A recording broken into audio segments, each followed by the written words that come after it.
महाराज जी, मेरा प्रश्न ये भी है इसमें कि जैसे न्याय शास्त्र में ये लिखा है कि 100 दोषी छूट जाए और एक निर्दोष को सजा नहीं होनी चाहिए जी। लेकिन महाराज जी, ये निर्दोष वाली बात तो समझ में आ गई कि निर्दोष को मतलब सजा नहीं दी जाए। पर अगर महाराज जी आप मतलब जो हमारे पास है मैटर, उसमें दोषी के आधार नहीं दिख रहे हैं कि ये दोषी है, लेकिन आपको अपनी आत्मा बोल रही है, सब कुछ दिख रहा है कि ये दोषी है। अब अगर उसको हम सजा नहीं दें तो जिसके साथ जो कृत्य हुआ है उसके साथ भी तो अन्याय कर रहे हैं। संध्या गर्ग जी। राधे राधे महाराज जी। राधे राधे महाराज जी। महाराज जी शायद न्यायाधीश हैं, कह रहे कि न्यायाधीश के पद पर बैठकर कभी कभी न्याय व अन्याय का भेद नहीं कर पाते और असमंजस की स्थिति उत्पन्न हो जाती है। कभी कभी दंड देने में भी मन दुखता है।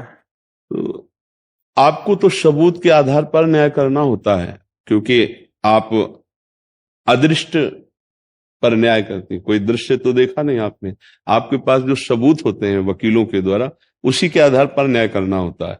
तो आप सबूत के आधार पर और अंतरात्मा के आधार पर दो कर सकते हैं। जब आप नाम जप करेंगे और सत्य दृष्टि से देखेंगे तो आपको पता चल जाएगा कि सबूत भले इसके खिलाफ है, लेकिन अभी रुकना चाहिए, हमें और सबूत ढूंढने चाहिए, क्योंकि निर्दोष है।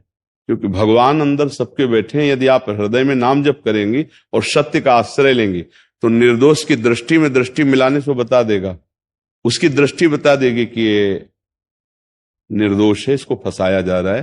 क्योंकि अर्थ की प्रधानता होने पर दोषी अपने सबूत एकत्रित कर सकता है मुक्त होने के, और अर्थहीनता होने के कारण निर्दोष असमर्थ हो सकता है।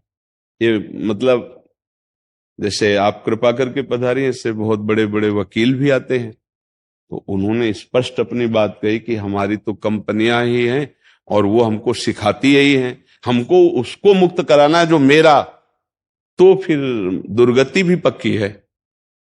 कोई भी हो, ऐसा कैसे हो सकता है। हमने कई बार इस बात पर मतलब बहुत आवेश में कहा कि तुम जानते हो कि वो दोषी है, फिर भी बोले हाँ, क्योंकि हमको सिखाया ही गया है।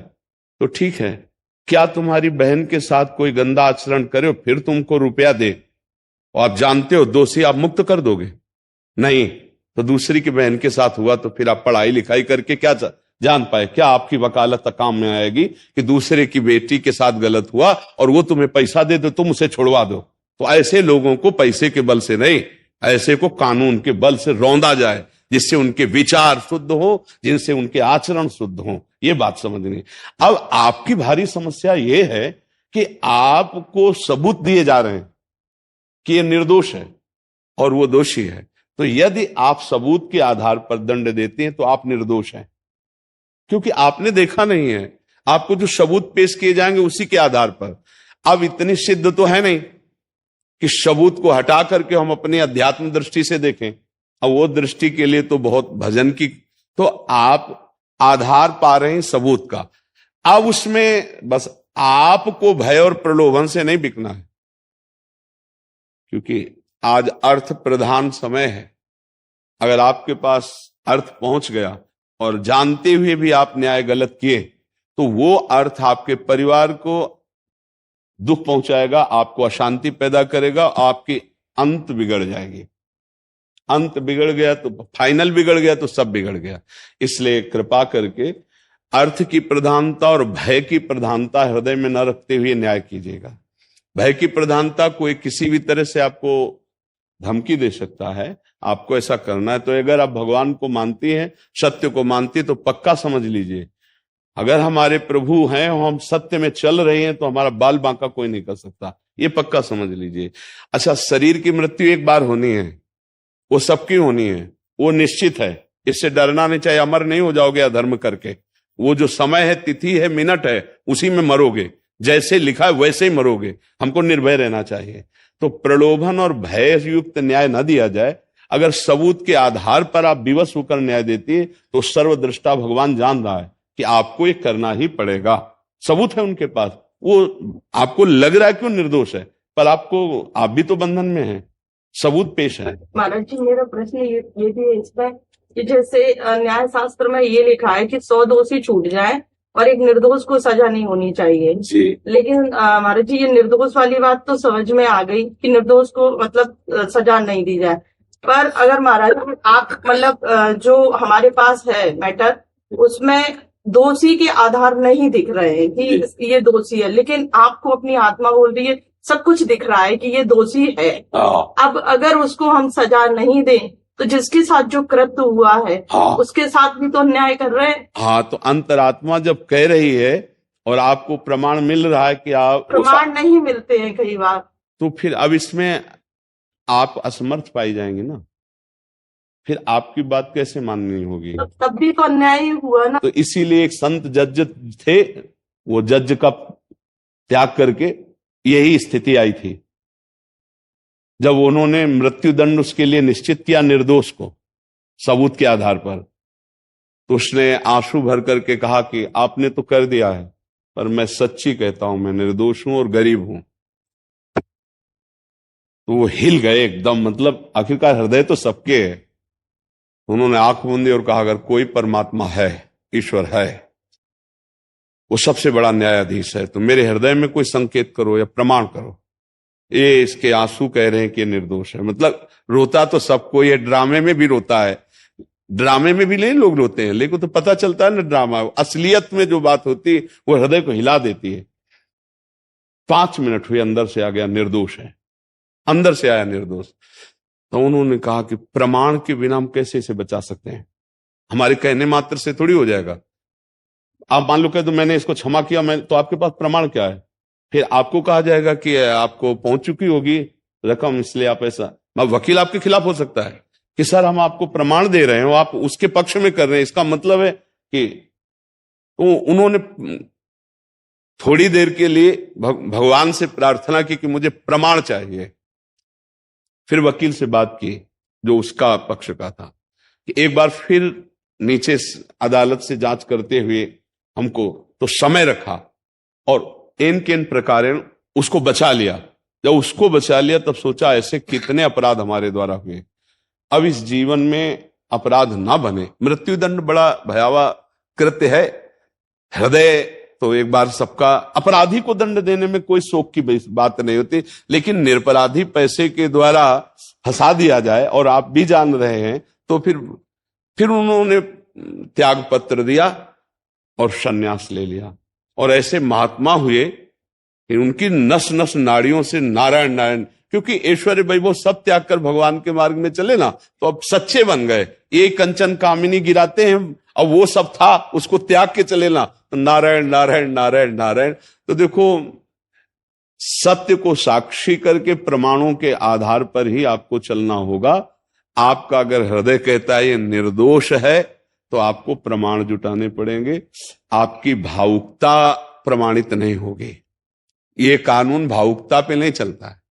भावुकता आप खुद देख लीजिए कि आपको आपका भाव आपकी अंतरात्मा कह रही है, लेकिन आपको प्रमाण जुटाने पड़ेंगे, नहीं आप कलंकित कह जाएंगे।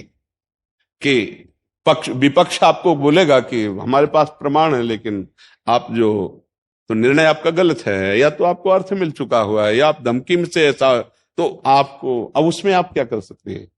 इसीलिए भगवान को साक्षी करके जो सबूत मिले जैसे उसी के आधार पर निर्णय करना होगा।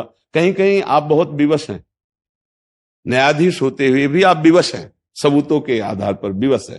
तो इसलिए मुझे लगता है कि भगवान तो देख ही रहे हैं आपके हृदय को कि आप छल कपट या अर्थ की आदि की कोई भावना नहीं, तो आप फंसेंगे नहीं, मतलब आप इस कर्म जाल में नहीं फंसेंगे। नाम जप कीजिए सबूत के आधार पर, जहां तक हो सके।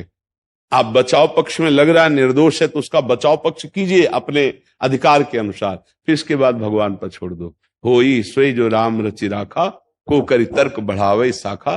कई प्रकार की दोष वृत्तियां होती, जैसे आप इस बात को सूक्ष्मता से समझना, उस व्यक्ति ने उस समय वो कोई पाप नहीं किया जिसमें फंसाया गया, लेकिन यदि उसे दंड मिलना है तो आप असमर्थ हो जाएंगे और उसको दंड देने के लिए आपकी कलम चल पड़ेगी, और वो होगा उसके किसी पाप का वो फल जो उसने पाप किया और गुप्त रह गया। और यहां वो निर्दोष है, लेकिन वो गुप्त पाप उसको दंड दिला रहा। पक्का समझ लेना, बिना अपराध के दंड नहीं हो सकता। वर्तमान में वो बिल्कुल सत्य है कि उसने वो पाप नहीं किया, लेकिन उससे बड़ा भयंकर पाप उसने गुप्त किया जो अभी तक प्रकाशित नहीं हुआ, दंड नहीं मिला, तो उस पाप ने आकर ऐसी जगह फंसा दिया कि निर्दोष अवस्था में उसे दंड भोगना पड़ रहा है, जबकि वो निर्दोष है प्रगट में, पर अंतर का वो दोष उसका नष्ट हुआ। बिना कर्म के वो दंड नहीं भोग सकता, इतना समझ लो। निजकृत कर्म भोग सुन भ्राता, कोई ना कोई कर्म ऐसा पूर्व का पाप है। देखो ईमानदारी से देखो, हम सब बैठे हैं, हम थोड़ी देर के लिए अपने न्यायाधीश बन जाएं, और जहां से बचपन से हमें याद है अभी तक, थोड़ी देर आप फाइनल कीजिए तो आप अपने को अपराधी मानेंगे कि नहीं मानेंगे। अंदर से देख लीजिए कि कुछ ऐसे पाप हम लोगों से होते हैं जो बड़े गुप्त तरीके से वो पड़े हुए हैं, ना हमने प्रायश्चित किया है और ना हमें कानून से दंड मिला है, तो भगवान के कानून में वो लिखे हुए हैं, अवश्य में वो भोक्तव्यम कृतम कर्म शुभाशुभम। तो अब ऐसी जगह आप फंसाए जाओगे कि आप निर्दोष होते हुए भी दंड पा रहे हैं, क्योंकि पूर्व में दोष हो चुका है और वो कर्म तुम्हारी खोपड़ी पे बैठा रहेगा जब तक आपको भोगा नहीं देगा। मान लो आप तो एक वर्तमान के कुछ वर्षों के अनुभव से न्याय कर रहे हैं, लेकिन वो अनंत जीवों का न्याय करने वाला, वो कभी किसी की वकालत नहीं सुनता है, वहां कोई घूस नहीं चलती है, वहां करेक्ट न्याय होता है। अब अगर वो न्यायाधीश उसको मौत की सजा दिलवा रहा है आपसे, तो निश्चित मानिएगा कोई है, वो कर्म का मार्जन हो रहा है, इस समय निर्दोष है, ये बात पक्की है। समझ रहे आप? तो इसलिए भगवान को साक्षी करके नाम जप करते हुए धैर्यपूर्वक सबूतों के अनुसार और जहां तक हो सके बचा सको वो बचा लो। निर्दोष लगता जहां तक आपका प्रयास हो, नहीं भगवान के ऊपर छोड़कर अब होई सोई जो राम रचि राखा, को करी तर्क बढ़ावे शाखा, अस कई जपन लगे हरि नामा, राधा राधा राधा किशोरी जो आप देख लो। ठीक है ना?